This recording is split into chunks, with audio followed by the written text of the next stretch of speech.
Hey friends, so we are back at Pafford Woods. I wanted to come back here because it's always good to see how a place has changed over time, especially since we came here at the very early stages of spring, and now we're a lot further along. So let's see what has changed and grown. Also, I wanted to talk more today about why New England is so rocky. And this is the perfect spot because there are some really wonderful examples of glacial erratics, which are those big boulders that you see in the middle of the woods. So we're gonna go check that out today. Wow.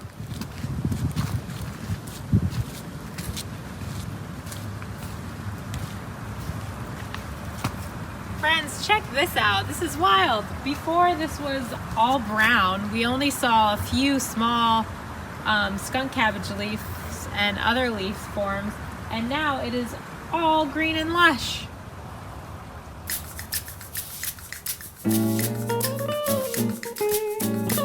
This yellow flower is called marsh marigold.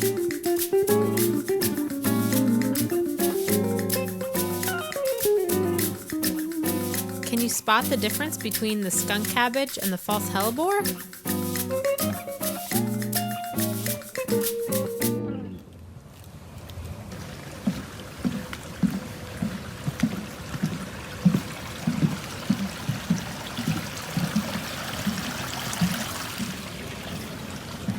Here we have some of the wild violet that was on your flower scavenger hunt. You can see it's right here.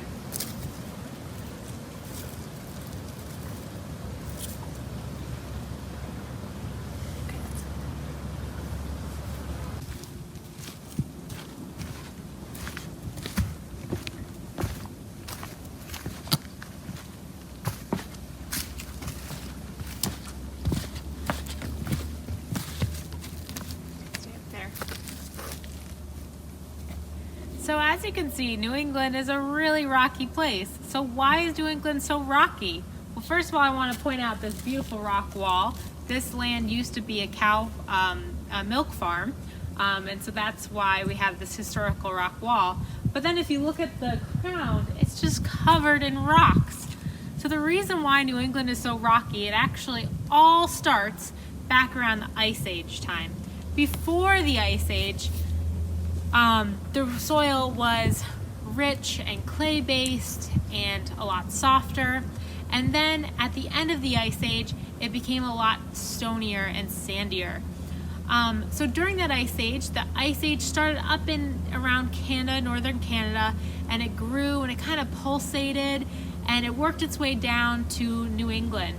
And that ice sheet was called the Laurentide Glacier, and it melted about 15,000 years ago.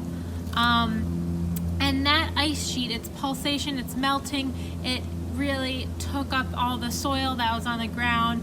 It moved the rocks around, all of that, and it left the earth kind of barren to all the rocks.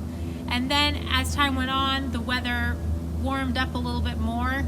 New England was more of a tundra where it was low, small bushes and things like that. And as the weather got warmer, more trees grew and it became more forest and lush. With all those trees became more natural, more organic material. And that organic material, like fallen leaves and animals and things like that, built up the soil into this nice, rich soil. And it was that nice, rich soil that the first settlers came to the United States, made them say, hey, we want to stay here. We can grow amazing crops here. And so when they started building their homes here, they started cutting down all the trees. So they cut down the trees to build their homes.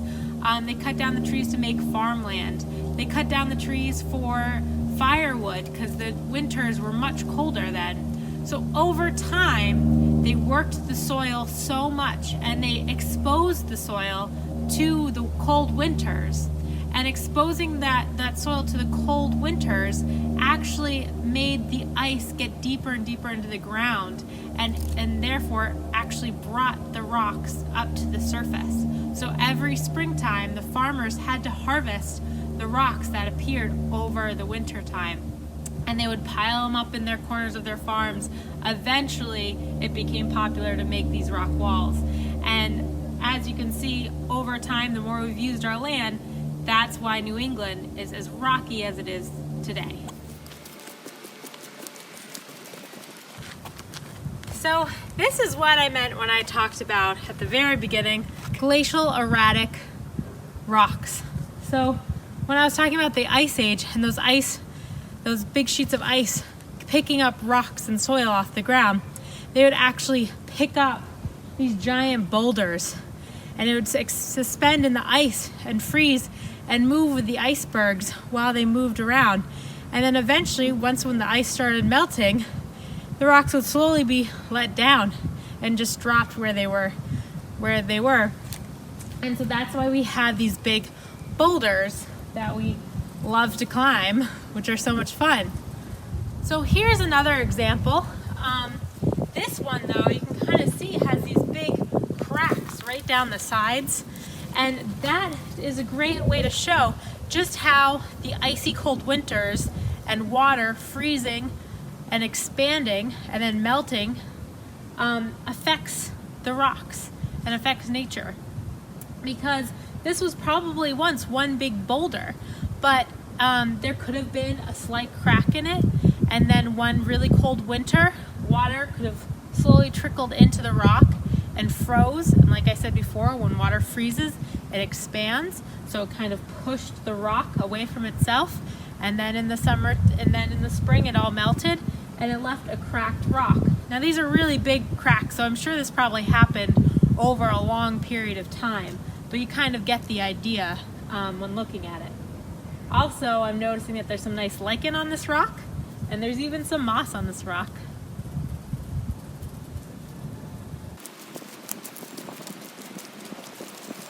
Now this is really cool. Once again, this kind of shows what weatherization can do to rock formation. Also what organic matter can do to rock formation. So here we have this boulder, and it looks like a part of it got broken off from the weather, but then also too, this tree is kind of growing around this rock.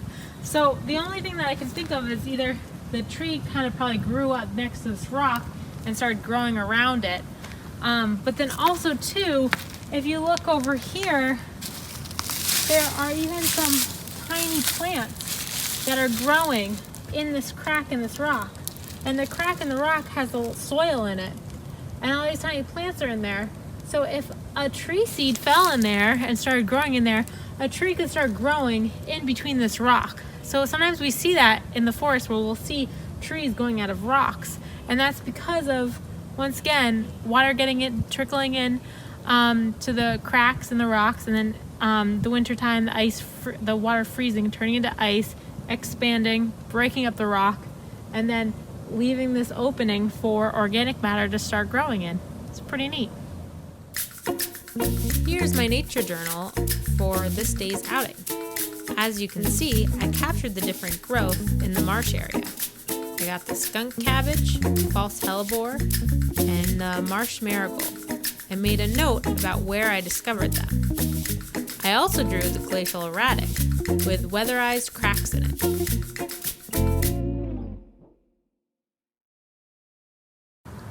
Hey friends, so that's the end of this hike. Take care. Remember, drink lots of water, check for ticks, and have fun.